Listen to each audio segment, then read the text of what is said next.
అందరికీ ప్రణామాలు. రెండు ముఖ్యమైనటువంటి అంశాలపైన ప్రస్తావించదలుచుకున్నాను. పహల్గాం సంఘటన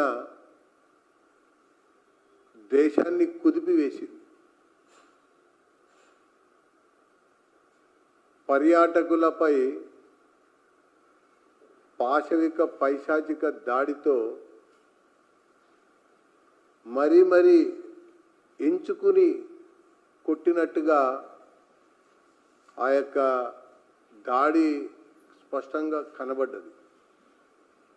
యావత్ భారతదేశం అంతా కూడా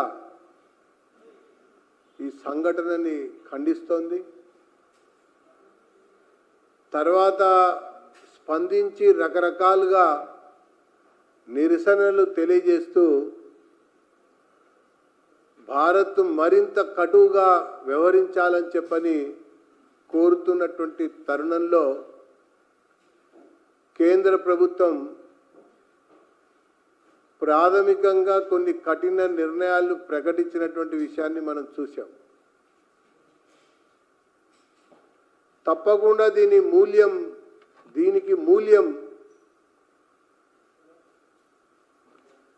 ఈ ఉగ్రవాదాన్ని ప్రేరేపించిన సంస్థలు, వ్యక్తులు, పొరుగున్నటువంటి దేశాలు తప్పక చెల్లించవలసి వస్తుందని చెప్పని కూడా భారత ప్రజలందరూ కూడా భావిస్తున్నారు. ఇక పోతే హైదరాబాద్ మహానగరంలో ఎన్నో సందర్భాల్లో సంఘటనలు జరిగిన తర్వాత కళ్ళు తెరవటం కాకుండా ముందుగానే ఈరోజు ఒక సంఘటన నిన్న అక్కడ జరిగింది కాబట్టి పాత నగరంలో ఇప్పటికే వీసా గడువులు తీరి ఇంకా నివాసం ఉంటున్నటువంటి అక్రమ వలసదారులు, బంగ్లాదేశ్ నేషనల్స్, పాకిస్తాన్ నేషనల్స్, దాంతోపాటు టూరిస్టు మీదుగా వచ్చినటువంటి వ్యక్తులు, గడువు తీరినటువంటి యొక్క పౌరులు కూడా ఉంటున్నారన్నటువంటి సమాచారం చాలా సందర్భాల్లో పత్రికల్లో కూడా వచ్చాయి. కాబట్టి రాష్ట్ర ప్రభుత్వం, రాష్ట్ర పోలీస్ యంత్రాంగం ఓల్డ్ సిటీలో ఈ రకంగా ఉంటున్నటువంటి వ్యక్తులని డిపోర్ట్ చేయాలి, తరిమివేయాలి, వెళ్ళగొట్టాలని చెప్పని భారతీయ జనతా పార్టీ డిమాండ్ చేస్తూ ఉంది. అందుకు పోలీసులకి స్వేచ్ఛ ఇవ్వవలసిన అవసరం కూడా ఉందని చెప్పని బీజేపీ డిమాండ్ చేస్తూ ఉన్నది. ముఖ్యంగా హైదరాబాద్ యొక్క పరిస్థితి చూసినట్టయితే ఎంఐఎం బీఆర్ఎస్తో దోస్తానా ఉండటం కొంతకాలం, ఇప్పుడు అధికారంలో ఉన్నటువంటి కాంగ్రెస్తో కలిసి నడుస్తున్నటువంటి ఒక సమయం కావటం, నిస్సహాయ స్థితిలో పోలీసులు ఉన్నట్టుగా చాలా సందర్భాల్లో కనబడతా ఉంది. దాంతోపాటుగా అనేక సందర్భాల్లో కూడా ఎన్ఐఏ, మన ఐబీ వీళ్ళు కూడా హెచ్చరికలు జారీ చేశారు. స్లీపింగ్ సెంటర్స్ చాలా హైదరాబాద్లో ఉన్నాయని, వాళ్ళకి రకరకాలుగా మద్దతిస్తూ వాళ్ళ గొంతుకగా నిలబడుతున్నటువంటి హైదరాబాద్ లోక్సభ సభ్యుడి యొక్క వ్యవహారాలు కూడా బయటకు వచ్చినాయి. కాబట్టి తక్షణమే ముందు జాగ్రత్త చర్యగా ఇక్కడ అక్రమంగా నివాసం ఉంటున్నటువంటి ఈ కేటగిరీకి సంబంధించిన వాళ్ళని ఏరిబారేయటానికి పోలీసులకి స్వేచ్ఛ ఇవ్వాలని చెప్పని ఈ సందర్భంగా నేను రాష్ట్ర ప్రభుత్వాన్ని డిమాండ్ చేస్తా ఉన్నా. వీళ్ళ రాజకీయ మైత్రి, వీళ్ళ అవకాశవాద మైత్రి ప్రజల ప్రాణాలు పణంగా పెట్టేటట్టుగా ఉండకూడదని చెప్పని ఈ సందర్భంగా నేను తెలియజేస్తా ఉన్నా. ఇక పోతే బీఆర్ఎస్ పార్టీ 25 సంవత్సరాల ఉత్సవాలను జరుపుకోవాలని తహతలాడుతుంది. సమావేశాల మీద సమావేశాలు పెడుతూ, సమీక్షలు పెడుతూ, స్థల సందర్శన చేస్తూ, సందేశాలు ఇస్తూ ఏదో సాధించామన్నట్టుగా ఆ ఉత్సవాలు జరుపుకోవాలని ఆలోచిస్తూ ఉన్నారు.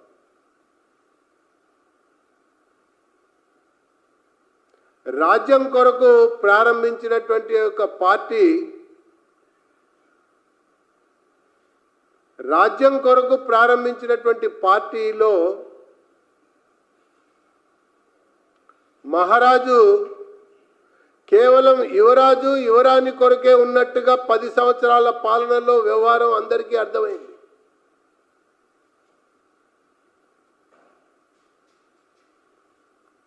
ఇక పోతే అసలు ఏం సాధించారని చెప్పని వీళ్ళు ఉత్సవాలు జరుపుకోవాలనుకుంటున్నారు. టిఆర్ఎస్ని బీఆర్ఎస్గా మార్చి ఫెయిల్డ్ అన్నటువంటిది చూపించుకున్నారు. బీఆర్ఎస్ జాతీయ పార్టీ అని చెప్పుకుని ఫెయిల్డ్ అని చెప్పని ప్రూవ్ చేసుకున్నారు. రూలింగ్లో ఉండి ఫెయిల్ అయ్యారు. అపోజిషన్ లీడర్ రాక, కళ్ళు తెరవక, శాసనసభలో కూర్చోక ఫెయిల్ అయ్యాడు. ఒక రాష్ట్రానికి కూడా అధ్యక్షుల్ని ఒక మహారాష్ట్రకి మాత్రమే ప్రకటించారు. తెలంగాణకి ఎప్పుడు ప్రకటిస్తారో తెలియదు, అసలు ప్రకటిస్తారో కూడా తెలియదు. కాబట్టి ఆ జాతీయ పార్టీగా ప్రకటించుకుని ఫెయిల్ అయినటువంటి పార్టీ బీఆర్ఎస్ రూలింగ్లో ఉండి 4 కోట్ల మంది తెలంగాణ ప్రజల కోసం అని చెప్పుకొని 4గురికే పరిమితమయ్యి ఫెయిల్ అయినటువంటి బీఆర్ఎస్ 1 కోటి కుటుంబాల తెలంగాణ అని చెప్పని ప్రారంభించినటువంటి ఉద్యమంలో ఒకే కుటుంబం కొరకు ఉన్నామన్నట్టుగా వ్యవహరించి ఫెయిల్ అయినటువంటి ఒక బీఆర్ఎస్ అసలు ఎవరి కోసం ఉత్సవాలు జరుపుతున్నారు? యువరాజుకి పట్టం కట్టాలన్నా, యువరానికి పట్టం కట్టాలన్నా?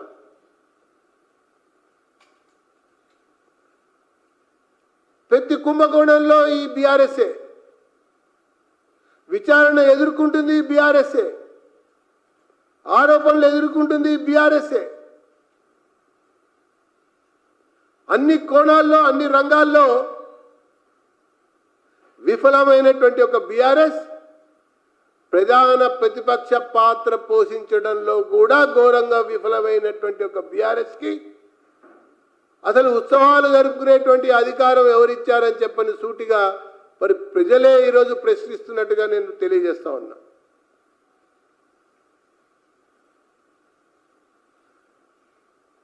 అధికారంలో ఉన్న సమయంలో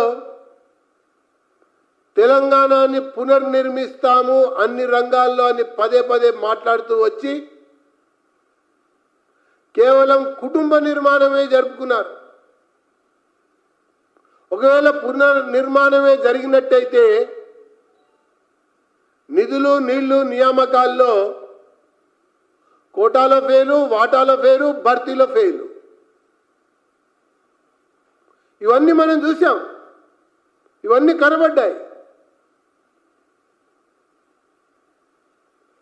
అందరి కోసం అని చెప్పుకుంటూ వచ్చి పార్టీని చివరికి కొందరి కోసమే పరిమితం చేశారు.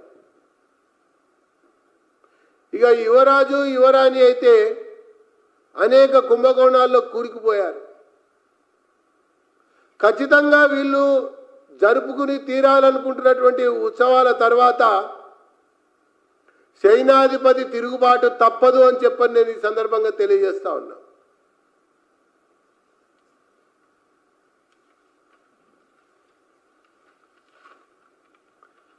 అరే మిషన్ కోసం ప్రారంభిస్తున్నామని చెప్పి కమిషన్ పార్టీగా మిగిలిపోయింది.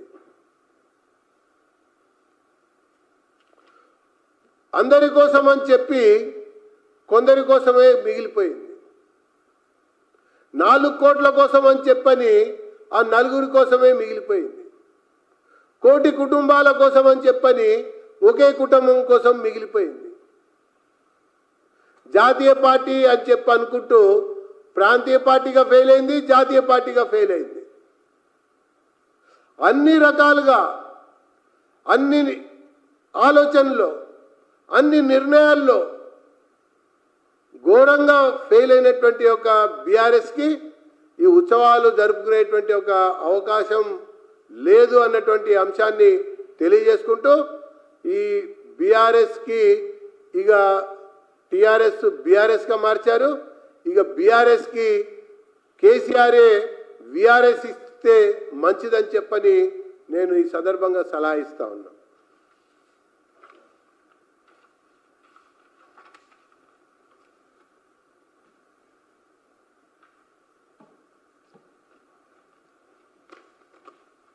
Okay, thanks.